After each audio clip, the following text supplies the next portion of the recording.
What's up guys, it's Manga Time once again. I'm here today to bring you my review of Bleach 598, the Shooting Star Project We Only Have to Beat You mix. So yeah, the Shooting Star Project is kind of a cool chapter name. It's been used whenever someone's trying to travel to the Royal Palace in this last arc. And it generally involves the Shibas, and so does this one. Now it starts off where it ended last week with the 3-2-1 countdown, but just before they blast off, someone tries to arrive. And Ganju comes into the laboratory. And this is quite a nice surprise to see Ganju all of a sudden. I don't know how he got there. He's on Bonnie, his boar, which is quite neat. Nice little throwback. And basically everything about his character is a nice little throwback to the Soul Society arc. And that's pretty much what the whole first bit of the chapter is actually. And it's really good. I think it works really well. So Ganju arrives in the lab and he's like, don't tell me you're going to leave me behind. And then, before they blast off, Ichigo opens up the door. And he's like, what are you doing here? And they have a little bit of an argument like they used to. And I tell you what is really funny is how much Ganju suddenly seems to look like Ishin. Or is it just me? Or does Ganju really look like Ishin now? Just like in almost every panel, I think he looks almost identical to Ishin now. Anyway, I think it's odd that... No, well, actually, I don't think it's odd. I just kind of want Ichigo or Ganju to bring up the fact that they're now actually related. That'd be neat. But that's probably not going to happen for a little bit. Maybe until even after the fight. But anyway, Ganju is something really weird now. He says, I have the map to the Soul King Palace. Okay. Why the hell Ganju has the Royal Realm map, I don't know. Now, interesting right here. Lots of people, including myself, know the Hold on, let me start again. The Soul Palace has some kind of connection to the Shibas. Because, for starters, there's no way they can't when the Kukaku Flower Crane Cannon is the only way to get the Ten Shurin back into the sky. Alongside that, a lot of people, I think maybe it was said in the Dagger, that those chapters we got while we were waiting for Bleach to come back after that massive break. It was said that Kukaku lost her arm because of something to do with the Royal Realm. So a lot of people theorise maybe she was a former Royal Guard. That could definitely be possible, and that might explain why Ganju has this map. But I tell you what, the map looks nothing like what we've ever seen, so I really hope we actually get a close-up look at this map, because it looks really interesting, actually, and I'd like to see it properly. Anyway, Ichigo kind of questions Urahara, like, were we really about to leave without this map? But Urahara says, I wouldn't be so unprepared. And we get a nice little bit now where Ichigo's kind of like, he basically turns around and tells Ganju that he doesn't think he's strong enough to come with them. He's like, nothing's as easy as it was before. It's going to be one hell of a fight, which I really hope it is. And I think this is interesting because this basically means that Ichigo thinks Orihime and Chad are going to be up to the task, which should be interesting to see. But anyway, Ganju's like, I know that. That's why I'm coming as well. And Ichigo does his little smile, and they all get inside. And this is really great. And even before we got to the next part of the chapter, I was just thinking to myself, this is really reminding me of the Soul Society arc. With Yoroichi there, Ganju there. Obviously, all they're missing is Uryu. And this is actually brought up directly now. Orihime's like, this really brings back memories when we were going to save Rukia. All of us were here. And then Yoroichi even says that she might turn into a cat. And then Orihime is like, Ishido-kun was still with us. And everyone's kind of like, yeah. And Ganju just looks so much like Ishin now. Anyway, and Orihime's kind of like, I wonder if Ishido will come back with us. And Ichigo says the same thing he said already, which is just, I'm going to go take down Yuhava and bring back Ishida, even if I have to beat him up. So yeah, that's really nice actually. It's really like the Soul Society arc, and I really like that bit. It brings back some serious nostalgia. I think that bit works really well actually. I think Kubo did a good job there. That's the only reason Ganju is here. But I don't think so. I think he'll probably play some other role as well.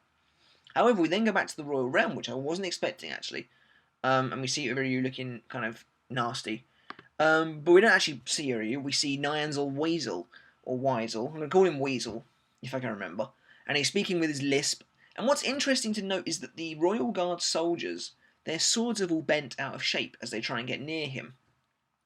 Now, I want to bring this up quickly. Why does Korinji's Kimpika not bend when he goes to attack Weizol? Because that's what he was trying to do. So why Korinji's sword hasn't bent, I don't know. Maybe it depends on how strong you are. Anyway, Weasel's wearing some really weird looking Sternritter uniform. It's like just a massive kind of dress with little tassels on the bottom of it, and he's also not got any shoes on. I can definitely kind of see the resemblance to Wonder Weiss. A lot of people have been saying it, but at the same time, not really, because Weasel at least seems kind of clever. He just has a massive lisp. Anyway, yeah, he says that all of the enemies he's ever faced, which is interesting, they've always turned away in fear, literally. And so, for starters, who else does this mean he's fought? Because he can't just be talking about Korinji, surely. Anyway, yeah, he says that Korinji's water was turned away, his weapon was turned away, and now he's saying even Shutara's weapons are being turned away. Korinji's there as well, and he's like, so that's what's going on. He seems to actually have taken a hit, because he looks like he's bleeding from his mouth. I don't think that's his little stick. Anyway, Shutara being an absolute badass, she's just like, that's a major slip of the tongue, because he's got 2 tongues, get it? Anyway, so this is really weird. She's kind of like, a little bit like Soifon, but way more badass. Apparently the area surrounding them was actually, presumably, Shutara's fabric, and that all lifts up and reveals that there are actually some enemies behind Weasel. They try and stab Weasel, but they also their swords get bent as well. Shutara thought that Weasel wouldn't be able to turn anyone's blades if he hadn't seen them. And we get a nice little bit of character insight into Weasel here, where he's like, I'm not very good with words and I never complete my sentences, and people always tell me this sort of thing. And I think it might be quite interesting to find out that, maybe people have always thought Weasel was really weird. Maybe his abilities made it very difficult for people to kind of come into contact with him. But, it's Kubo, and we probably won't get anything more on Weasel. I really hope we do. It's about time we start getting some Sternritter's backstories, as Nod and the Lloyd brothers. The only reason we got a backstory for them was so Kubo could explain his way out of the Yamamoto thing. Anyway, yeah, basically, Weasel's just like, I can bend all your attacks away, doesn't matter. And he has this really cool thing, actually, where he puts his finger against the sword, bends it, and sends it back, and it slices this dude's arm off, and then he just cuts all 3 of them in half, which is pretty cool. And he's a bit of a sarcastic little bastard, actually, because he's kind of like, sorry for not being clear enough. But Shutara's kind of similar, because she's like, everyone has their own bad habits, but I don't recall saying they're the only ones you couldn't see. And we finally get to see Shutara actually fight herself. And this is very cool, because she brings out one of her skeleton arms, and it's like attached to a thread. And all this time she's been weaving a robe. And I think Weasel's wearing it. Well, no, he is wearing it. I don't know when she put it on him, or whether she was just... Well, because I think that she says that while she was distracting him with those soldiers, she was weaving some adjustments into his robe. But she says she remade the entire thing. I think she just weaved some adjustments into it. And she's basically weaved a trap into his robe while he was fighting the enemies. We got some pretty cool panels of her. She looks awesome. I love her design. It's so cool. In fact, she's probably got the coolest female design in the series, in my opinion. She then says, I'm well known for being a fast worker. And then she says that her surname is actually a title. Senjumaru, 1,000 Hands. Which is interesting. Maybe the others all their names are titles as well. We're not really sure. Anyway, she then begins to basically bring down the curtain on Weasel. And she says a really cool line. She's like, to be able to don a robe from me. A lowly pawn such as yourself ought to be thankful, but don't you dare think you'll be able to take it off alive. And as she says that, massive spikes erupt. Kind of from Weasel's body, but it's really hard to say, actually. Because, well, basically, blood just kind of erupts from underneath what he's wearing. And he gets impaled by lots of thorns. And that's the end of the chapter. Now, is he dead? No.